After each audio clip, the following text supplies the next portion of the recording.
നിങ്ങൾ ഹൃദയം കൊണ്ട് ചിന്തിക്കരുത്, തലച്ചോറ് കൊണ്ട് ചിന്തിക്കുക. ഹൃദയം കൊണ്ട് ചിന്തിക്കുന്നവരാണ് മിക്കപ്പോഴും ജീവിതത്തിൽ പരാജയപ്പെടുന്നത്. ഏതെങ്കിലും ഒരു വ്യക്തി മറ്റൊരാളെ അവഹേളിക്കുന്നത് വെറും രണ്ട് കാരണങ്ങൾ കൊണ്ടാണ്.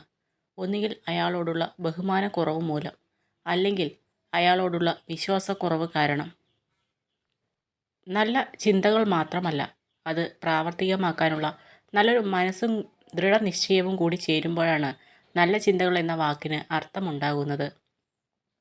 നിങ്ങളിലെ ഏറ്റവും മികച്ചത് കണ്ടെത്താൻ സാധിക്കുകയും നിങ്ങളെ ശക്തരാക്കുകയും ചെയ്യുന്ന വ്യക്തികളെ എപ്പോഴും ചേർത്തു നിർത്തുക. മൗനമാണ് പല സമയത്തും നല്ലത്. പ്രതികരിക്കാൻ പോയാൽ നമ്മൾ തെറ്റുകാരാകും.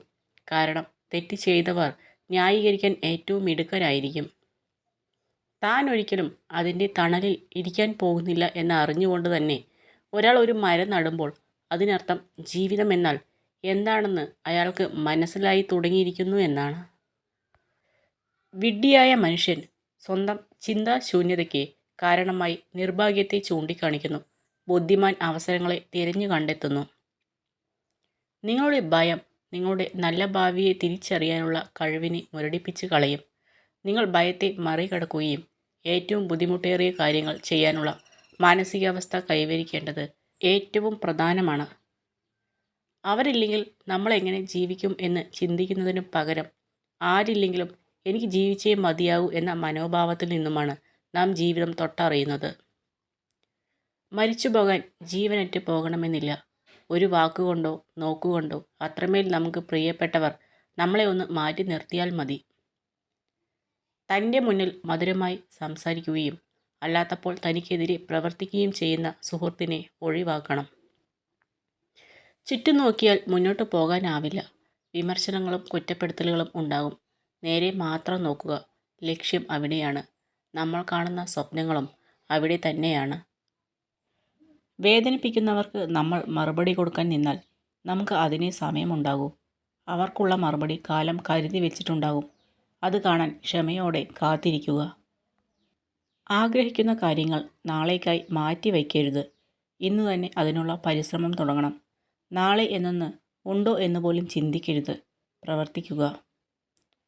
ഒരു ഇരുമ്പ് ദണ്ടിന് കൂടുതൽ അടി കിട്ടുന്തോറും അത് മൂർച്ചയുള്ള ഒരു ആയുധമായി മാറുന്നു. അതുപോലെയാണ് നമ്മുടെ മനസ്സിന് കിട്ടുന്ന ഓരോ വേദനയും നമ്മുടെ ജീവിതത്തെ മൂർച്ചയുള്ളതും ബലമുള്ളതും ആക്കി മാറ്റുന്നു.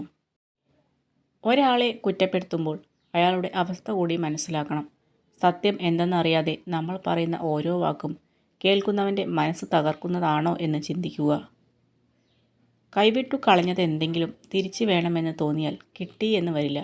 കാരണം കാലത്തിന് മനുഷ്യനേക്കാൾ വാശിയാണ്. ജീവിതത്തിൽ സന്ദർഭങ്ങളും സാഹചര്യങ്ങളും മാറിക്കൊണ്ടിരിക്കും. മാറ്റങ്ങൾക്കിടയിലും മാറാതിരിക്കേണ്ടത് നമ്മുടെ മനസ്സാണ്. മാറ്റി നിർത്താതെ കരുതൽ നൽകേണ്ടത് മനസ്സറിഞ്ഞ് സ്നേഹിച്ചവരെയാണ്. വിശ്വാസമുണ്ടെങ്കിൽ നിശബ്ദത പോലും മനസ്സിലാക്കപ്പെടും. വിശ്വാസമില്ലെങ്കിൽ എല്ലാ വാക്കുകളും തെറ്റിദ്ധരിക്കപ്പെടും. പരസ്പര വിശ്വാസമാണ് ബന്ധങ്ങളുടെ ആത്മാവ്. മനസ്സ് എല്ലാവരിലുമുണ്ട്. പക്ഷേ മനസ്സിലാക്കാനുള്ള മനസ്സ് എല്ലാവരിലും കണ്ടെന്നു വരില്ല. ചിലരുടെ പെട്ടെന്നുള്ള മാറ്റം നമ്മളെ വേദനിപ്പിക്കും. പക്ഷേ അത് മാറ്റമല്ല. അത്രയും നാൾ അവർ അണിഞ്ഞിരുന്ന മുഖംമൂടി അഴിഞ്ഞു വീണ് തനിനിറം പുറത്തു വന്നതാണെന്ന് നമ്മൾ തിരിച്ചറിയണം. മൗനത്തോളം ശക്തമായ ഭാഷയില്ല. മൗനത്തോളം ശക്തമായ ശിക്ഷയുമില്ല. നമ്മളെ മനസ്സിലാക്കാത്തവരുടെ മുന്നിൽ മൗനം തന്നെയാണ് നല്ലത്. വിജയത്തിൻ്റെ തൊട്ടു മുൻപിലെത്തി എന്ന് അറിയാതെ പരിശ്രമം അവസാനിപ്പിക്കുന്നതാണ് ഏറ്റവും വലിയ പരാജയം. പ്രശ്നങ്ങളെക്കുറിച്ച് ആലോചിച്ച് സമയം പാഴാക്കാതെ അത് എങ്ങനെ പരിഹരിക്കാമെന്നാണ് ചിന്തിക്കേണ്ടത്.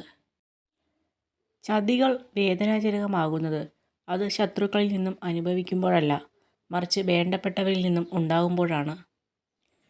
ആരെയും സംസാരിക്കാൻ വേണ്ടി നിർബന്ധിക്കരുത്. ഇഷ്ടമുള്ളവർ നമ്മുടെ കൂടെ കാണും. ഇല്ലാത്തവർ പോകേണ്ടവരാണ്. പിടിച്ചു വാങ്ങുന്ന ഒന്നിനും വില കാണില്ല. മരണം കൊണ്ടുപോകാത്തതായി ഒന്നേ ഉള്ളൂ ഈ ഭൂമിയിൽ. അത് നാം മറ്റുള്ളവർക്ക് നൽകിയ സ്നേഹവും ഒരു പിടി നല്ല ഓർമ്മകളുമാണ്. മിണ്ടാൻ ആരുമില്ലാത്തപ്പോൾ തേടി വരുന്നവരെയല്ല, മറിച്ച് മിണ്ടാൻ ഒരുപാട് പേർ ഉള്ളപ്പോഴും നമുക്ക് വേണ്ടി സമയം കണ്ടെത്തുന്നവരെയാണ് ചേർത്തു പിടിക്കേണ്ടത്.